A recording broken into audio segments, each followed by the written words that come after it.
Mrs. Elam here. Today we are going to be working on a digital still life on the website called Kidmons. It's a drawing and painting website for free. You can get on there and create some really awesome artwork. So today we're going to have a finished project that looks similar to something like this right here. We're going to have a background, a foreground, which is the table. We're going to have a flower pot with at least 3 flowers, and let's get started. Let me close this out real quick. So here's the website link up here, kidmons.com. I will also include that link in your assignment today. So when you get started, you can actually enlarge your canvas by going down over here on the bottom right hand corner and clicking on the full screen arrows. And now you're able to see your entire canvas. So we're going to start off with the spray paint can. If you want to, you can choose a different tool to start with, but I'm going to put in my background fairly quickly, so that's why I chose that. You can choose whatever color you like. I think I'm going to choose purple, and I'm going to lay that in pretty quick. So on the first one I did, I added just some lines and shapes. It kind of reminded me of a stained glass window, and I laid in the background color first, and then I went back through with a different shade of blue, and I added in some more detail. So now I'm going to decrease the size of my spray paint can. I'm going to go back over here. I think I'm going to choose maybe a hot pink color. Let's see. I think I'm even going to go smaller. And I'm just going to add some lines. So you choose how you want to create your background. Maybe you want to make a sunset. Maybe you want to make some clouds. Maybe you want to look like a window, like your flower pot sitting in front of a window. You have a window pane. Okay, so I'm just going to quickly finish this off, and then we will add in our table and with a tablecloth.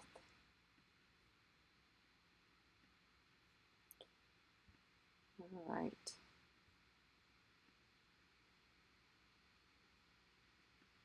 Okay, so that's my background really quick. Now I'm going to come over here. I'm going to grab the large paintbrush tool. I'm going to increase the size of that. I'm going to come back over here to my paint palette. I'm going to choose another color. I'm going to try this blue. And this is a pretty neat paint tool on this website. It makes the paint look like it's dripping. All right, there's my solid tablecloth. I'm going to come back up here and grab the smaller paintbrush, and then I'm going to choose a different color. I think I'm going to go with a light turquoise. I'm going to increase the size of that, and I'm actually just going to maybe stamp on some circles. Make it kind of easy, a little polka dot pattern.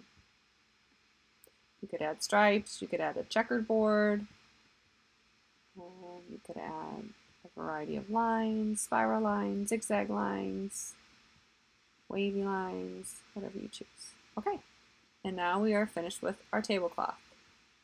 Next, I will grab my crayon. I like that crayon tool, and I'm going to come over here, and I think I'm going to choose black. And I'm going to, in about the center of my page, I'm going to draw a straight line across.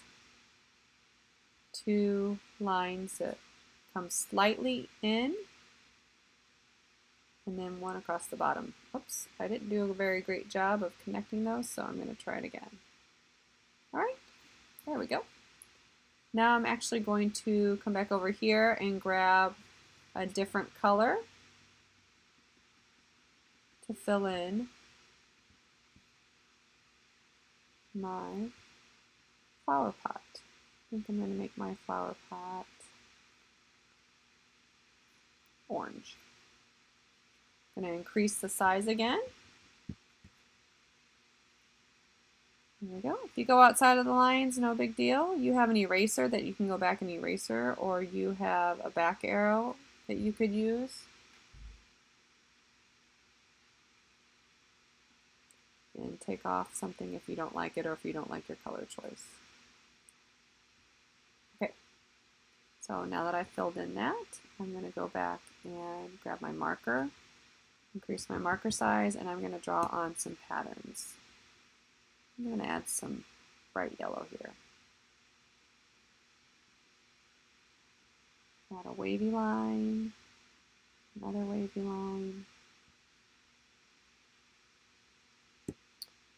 and choose one more color to add some polka dots.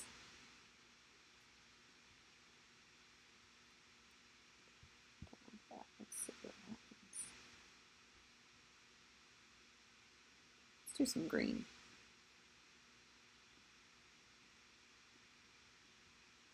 Okay. Now we're going to move on to our flower stems. So I'm going to keep that same green. I'm going to keep my paintbrush. And I'm going to just add in some stems. While I'm here, I'm going to go ahead and add in some leaves. Please make sure you incorporate or include at least 3 flowers. They don't have to be roses. They can be anything else. They could be sunflowers, lilies, daisies. If you know how to draw a different type of flower, you can certainly do so. I'm going to grab my marker now, and I'm going to choose a lighter color green because I'm going to try and add a little bit of detail, a little bit of value.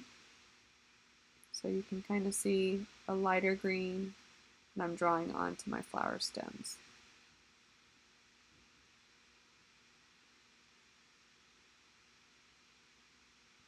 Okay, last one, and then I'll be done, and I can start my rose petals. Alright, I'm going to keep using my marker because I like the way that it looks whenever I create my rose petals. So I'm going to increase the size of the red, and I'm going to just kind of go in a spiral or in a circle for my roses and work my way out until I meet my stem. There we go. There's one. Oh, there's my second one.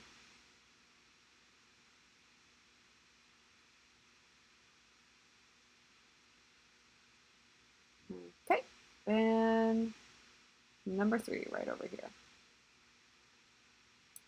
Okay, so that's basically our simple still life today of some flowers in a flower pot. So you can obviously go back and edit your work, go back over some things if you want to add better detail or clean some lines up. Like I would come back here and probably clean up my flower pot a little bit with my black crayon and just go over maybe and outline it so it looks a little bit cleaner. The lines are cleaner. You could go back in with maybe a lighter red, or you could even go back in with a pencil if you want and draw in some lines. Sometimes just by adding some darker lines it looks more detailed, makes it pop out. You don't have to if you don't want to. Okay, so I hope you have fun using this website. Maybe you'll create more than just a digital still life. I would love to see your work, so experiment and have fun. Alright, I'm going to show you how to save this real quick. So when you are finished, I want you to come over here. You can see my arrow. There's a little save disk that you're going to click on. And then you can say OK. And then on my computer, I can go up to this little tab and hit the little arrow down so that I can name my picture. Please include your name on it. And if you want to give it a title, you can. Oops, I'm just going to put Roses 4. You can save it to your desktop or I usually save mine to my desktop. or my documents so that it's easy to find, somewhere that you're going to be able to find it easy when you go to send it to me. If you can't save yours like I did there, you should be able to go to File, hit Save, or even export as a PDF. That might work easier. Once again, put your name in, choose where you want to save your work to, hit Save, and then you'll be ready to send it to me through the Teams app, or you can email it to me, or you can even upload your work into the gradebook in Focus. All right, guys, I miss you all. I hope everybody is doing well, and I will talk to you soon.